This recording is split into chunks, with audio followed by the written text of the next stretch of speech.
अस्सलाम वालेकुम व्यूअर्स, मैं हूं समीना पाशा। उम्मीद है आप लोग खैरियत से होंगे। अनफॉर्चुनेटली ज़्यादातर हमारी खबरें जो हैं वो आजकल अदालत से आ रही हैं। अनफॉर्चुनेटली मैं इसलिए कह रही हूँ क्योंकि बुनियादी तौर पर ये सियासतदानों का काम है कि सियासी मामलात को खुद हल करें, लेकिन हर बात को इतना मुतनाज़ बना दिया जाता है और मैं ना मानूँ और अना का जो एक पहाड़ होता है उसको क्रॉस नहीं किया जाता, जिसकी वजह से मामलात अल्टीमेटली अदालत में जाते हैं। और फिर जब अदालत उस पर कोई फ़ैसला देती है या देने वाली होती है तो फिर अदालत को भी बदकिस्मती से निशाना बनाया जाता है, इंतकामी कार्रवाइयों का भी और बदतरीन किस्म की कैंपेन्स का भी। और यही सूरत हाल इस वक्त सुप्रीम कोर्ट ऑफ पाकिस्तान में भी हम देख रहे हैं कि जहाँ पर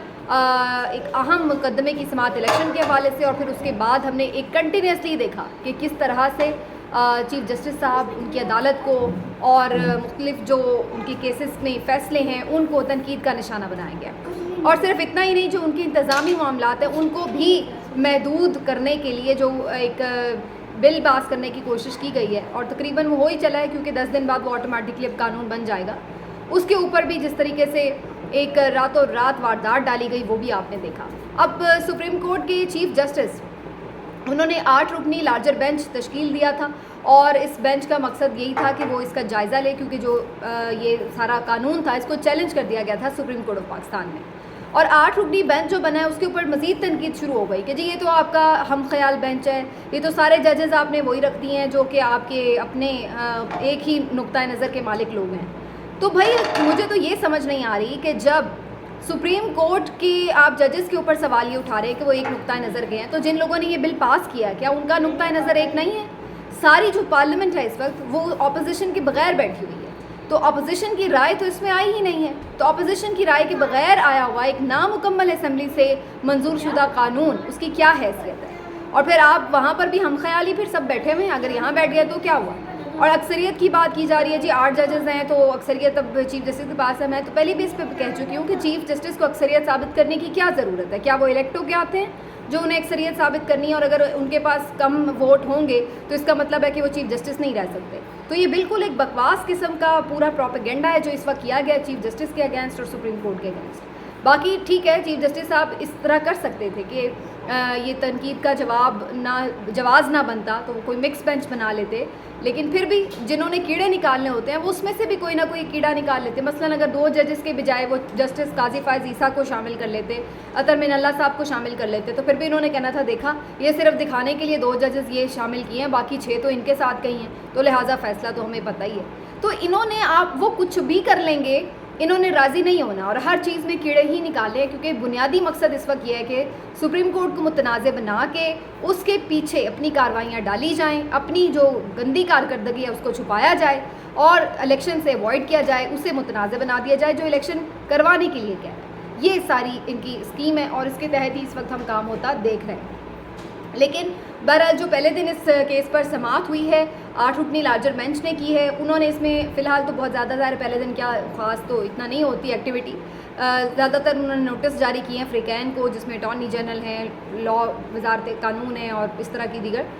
तो इसमें उन्होंने बेसिकली फ़िलहाल कोई वो नहीं दिया, लेकिन जो रिमार्क्स हैं चीफ जस्टिस के वो इम्पॉर्टेंट हैं, जिसमें वो ये बात कह रहे हैं कि ये देखना होगा कि जो कानून है उसका मकसद क्या है, वो किस किस चीज़ को एड्रेस कर रहा है। तो ये सब चीज़ें तो ये अब आगे चलेगा तो देखेंगे, लेकिन जैसे ही ये कानून का जायज़ा लेने के लिए बेंच बना उसके बाद से ही एक मज़मूम प्रोपेगेंडा ना सिर्फ सोशल मीडिया पर शुरू हो गया, बल्कि उसके बाद हमने देखा कि एक बाकायदा पूरे जत्थे ने, यानी जो ये मुसल्लत हुकूमत का एक जत्था है, इन सब ने मिलकर एक प्रेस कॉन्फ्रेंस की, मुनज़्ज़म प्रेस कॉन्फ्रेंस, और उसमें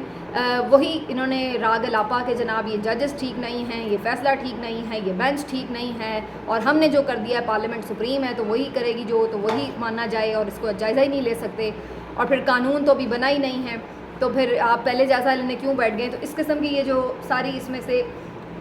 वो हैं निकालने की कोशिश कर रहे हैं। लेकिन अब सवाल यही पैदा होता है कि क्या चीफ जस्टिस इस सारे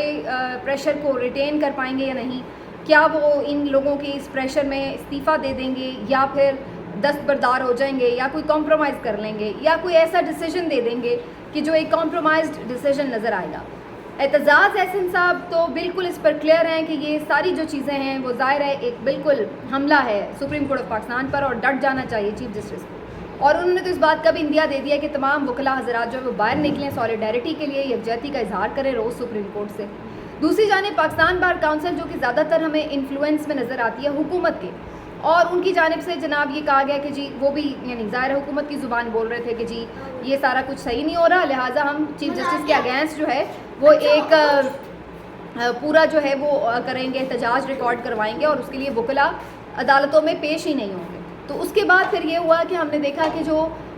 وکلا ہیں وہ عدالتوں میں پیش ہونے کی جو کال تھی اس کو انہوں نے کس طرح بری طرح سے رد کیا، کیونکہ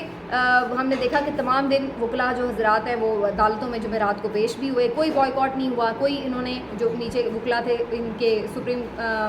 پاکستان بار کونسل کے اس کی احتجاج کی کال کو انہوں نے کوئی خاطر میں نہیں لائے۔ تو یہ اس طرح کے ہتھ کنڈے کر رہے ہیں، جتنے سرویز ہوئے ہیں اس میں بھی سب سپریم کورٹ اور چیف جسٹس کے ساتھ ہی کھڑے نظر آئے ہیں۔ تو یہ اب ساری سچویشن ہے، لیکن اب الٹیمیٹلی اگین بات جو ہے وہ اس پر آئے گی کہ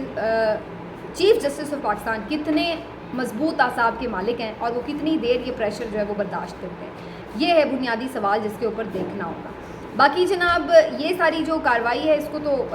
ہم دیکھتے ہی رہیں گے اور اس پہ بھی بات ہوتی رہے گی، لیکن کچھ ایک دو چیزیں اور ہو رہی ہیں۔ ایک تو یہ بات کہ بار بار مذاکرات کی بات ہو رہی ہے، تو پس پردہ کچھ نہ کچھ یہ بات کی جا رہی ہے کہ جناب آپ مل بیٹھیں اور مل بیٹھ کے مسئلے کا حل نکالیں، محاذ آرائی سے کچھ حاصل نہیں ہوگا۔ لیکن فی الحال ہمیں یہی نظر آ رہا ہے جو دو فریق ہیں وہ محاذ آرائی پر ڈٹے ہوئے ہیں اور ان میں سے کوئی بھی پیچھے ہٹنے کے لیے تیار نہیں ہے، اس لیے ہمیں کوئی بھی مذاکرات کی طرف جاتا ہوا نظر نہیں آ رہا۔ مفتی سعید کے جو کیس ہے، جو عمران خان صاحب کی عدت میں نکاح کا کیس ہے، اس کے اوپر بھی بڑی بات ہو رہی تھی، لیکن وہ بھی ایک کمزور کیس بادی النظر میں نظر آ رہا ہے، کیونکہ اس پر بالکل مفتی صاحب کا اپنا ایک بیان ہے کہ جناب جو اس پر حتمی بات ہے وہ جو خاتون ہے اسی کی مانی جائے گی، اگر وہ کہہ رہی ہے کہ عدت مکمل ہو گئی ہے تو مطلب مکمل ہو گئی ہے۔ تو یہ ان کے اپنے ہی جو پیچھے سے کیے ہوئی ساری باتیں ہیں وہ ان کے سامنے آ رہی ہیں اور الٹیمیٹلی ان کو وہی باتیں اپنی ہی باتوں سے یہ جھوٹے ہو رہے ہیں۔ اور لاسٹلی میں یہ بات کہہ دوں کہ یہ بات بڑا پروپیگنڈا کیا گیا تھا کہ جناب یہ سرکاری دورہ ہے، کوئی آفیشلی وزٹ جو ہے اناؤنس کیا گیا تھا نواز شریف صاحب کا اور مریم نواز صاحبہ کا، اور جی وہ کوئی رائل گیسٹ ہوں گے، تو ایسا کچھ ہے نہیں تھا۔ اور الٹیمیٹلی ہم نے دیکھا کہ جب مریم نواز صاحبہ سعودی عرب پہنچیں تو نہ ہی کوئی وہاں پر اسٹیٹ گیسٹ کہاں سے ہونا تھا انہوں نے، نہ کوئی وہاں پر آفیشیل بندہ انہیں ریسیو کرنے آیا، نہ وہاں پر انہیں کوئی کسی قسم کا پروٹوکول ملا، اور بس ایک نارمل سے پیسنجر کی طرح یہ وہاں پر جو ہیں وہ ریسیو کیے گئے۔ اور اسی طرح سے جو نواز شریف صاحب آئے ہیں ان کی تو ایون فوٹیج اور جو پکچرز ہیں وہ بھی ریلیز نہیں کی گئیں۔ ایک پرانی پکچر لگا کے کوشش کی جا رہی تھی کہ کوئی امیج بنایا جائے کہ جی بڑے نواز شریف صاحب کے کوئی بڑے وہاں پر پروٹوکول ہیں اور بڑا کوئی انہیں اہمیت دی جا رہی ہے، لیکن وہ پرانی پکچر تھی اور سب کو معلوم تھا۔ تو ابھی جو ریسنٹلی جب نواز شریف صاحب وہاں پہنچے تو وہاں پہ انہیں کیا ریسیپشن ملا ہے یا کیا ان کے ساتھ ٹریٹمنٹ ہوا ہے وہ کوئی پتہ نہیں ہے، اس کی وجہ یہ کہ اس کا کچھ فوٹیج ریلیز ہی نہیں ہوئی۔ مریم صاحبہ کی ضرور ریلیز ہوئی ہے لیکن اس میں کوئی امپریسو بات نہیں ہے، تو بظاہر ایسا لگ نہیں رہا ہے کہ کوئی یہ اسٹیٹ گیسٹ وزٹ ان کا پروٹوکول انہیں ملے گا یا کوئی ایسا ہی وزٹ ہے۔ اور ہاں یہ ضرور ہے کہ اپنے طور پر یہ لابنگ کرنے کی کوشش کریں گے کہ معاملات ان کے لیے سیٹل ہو جائیں، چیزیں ان کے لیے بہتر ہو جائیں، لیکن کیا وہ واقعی ایسے ہی ہو پائیں گی یا نہیں یہ ایک کوشچن ہوگا، وہ آنے والے دنوں میں پتہ چلے گا۔ فی الحال کے لیے اتنا ہی، ملتے ہیں اگلے ویلاگ میں، اپنا خیال رکھیے، اللہ حافظ۔